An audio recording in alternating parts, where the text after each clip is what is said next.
In the northern part of Ukraine, beyond the last paved road and the last working streetlight, there is a forest locals rarely enter after dusk. It stretches quietly not far from Zhytomyr, older than the surrounding villages, older than the maps that attempt to define it. The trees there grow too close together. Not tangled. Intentional. As if planted by careful hands. My grandmother used to say the forest did not grow, it waited. When I was a child, she warned me never to speak my full name aloud beneath its branches. The trees listen, she would whisper. And they keep what they hear. I thought she meant echoes. I was wrong. The first time I entered the forest alone, I was 17. It was late autumn. The leaves had fallen but had not yet decayed, covering the ground in a soft, damp silence. No birds sang. No insects hummed.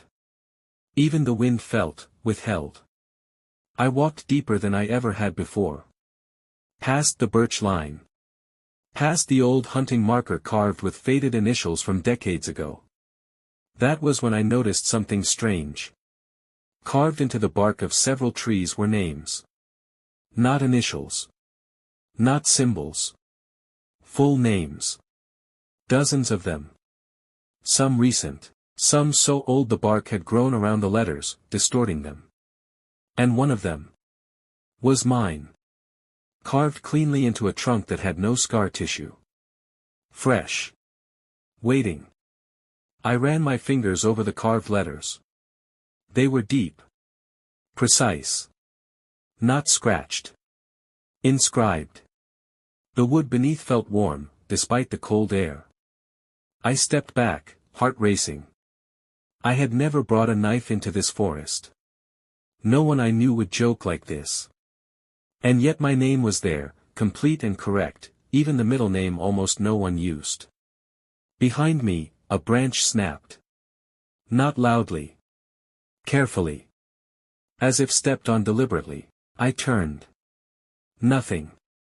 Only trunks layered endlessly in every direction. But the forest no longer felt empty. It felt attentive. The silence shifted. I began to hear something beneath it. A low murmur. Not wind. Not leaves. Whispers. Overlapping. Faint. And then, distinctly. My name. Spoken softly. From somewhere deeper among the trees. The voice did not echo. It felt close to my ear. I spun around. The forest had changed. The path I had walked was gone. In its place stood a wall of trees packed so tightly there was no visible gap between them. The light had dimmed, though the sun had not yet set. Another name was whispered. Not mine this time. A familiar one. My neighbor, who had disappeared 3 years earlier while hunting. I remembered the search parties. The dogs refusing to track past a certain point. The official statement, presumed dead. But what if he had not left? What if he had been kept? The murmuring grew louder. Hundreds of names. Layered. Overlapping. Like roots tangled beneath the soil. I noticed something horrifying then. The carvings on nearby trees were changing. Letters deepening. New names appearing. As if written from inside the bark outward. And then I saw movement. Not between the trees. Within them. Shapes pressing faintly against the wood from the inside. Human silhouettes. Trapped beneath the surface. I stumbled backward and fell against a trunk. The moment my back touched the bark, a cold sensation spread through my spine. Not painful. Claiming. The whispers stopped abruptly. The forest held its breath. A new sound emerged. A slow, rhythmic creaking. Like wood bending under weight. The tree behind me pulsed faintly. My name on the nearby trunk glowed darker. Fresh sap oozed from the carved letters, running downward like amber tears. You spoke it, a voice said. Not from the air. From the ground. You gave it. I remembered, suddenly, something small and foolish. Earlier that day, laughing with friends near the forest edge, I had shouted my full name loudly, mocking my grandmother's warnings.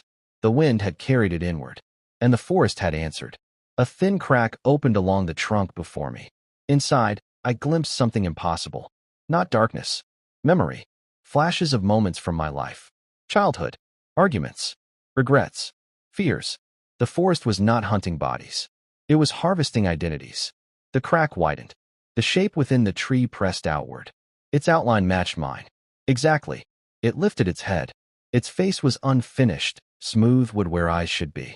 You belong here, the ground voice whispered. The forest did not kill. It replaced. For every name spoken beneath its canopy, a copy was grown. And when the time came, the original would step into the bark. Willingly, or not, the silhouette inside the tree began carving something from within. Its wooden fingers pressed into the inner bark. New letters formed beneath my name. A date. Tomorrow. I understood then. The forest did not take immediately. It prepared. It allowed one night. One chance to leave. But no one truly leaves what already remembers them. I ran blindly. Branches tore at my jacket. Roots rose like fingers trying to trip me. The whispers returned. Louder now. Frantic. Desperate. Stay. Grow. Be kept. Ahead, I saw a faint break in the trees. Light. Real light. The forest edge. I burst through and collapsed onto the dirt road beyond. Behind me, the tree line stood still and silent once more. No movement. No sound. As if nothing had happened. I did not sleep that night. At dawn, I returned with an axe. I found the tree with my name. The carving was still there. But beneath it, no date. Only a thin scar, already healing. I swung the axe. The blade struck bark. And the entire forest exhaled. A sound like thousands of breaths released at once.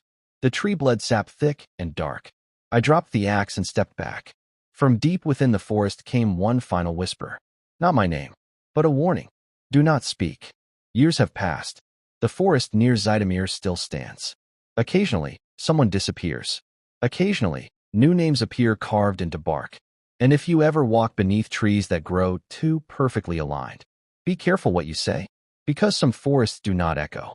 They remember, and once they learn your name, they begin to grow it.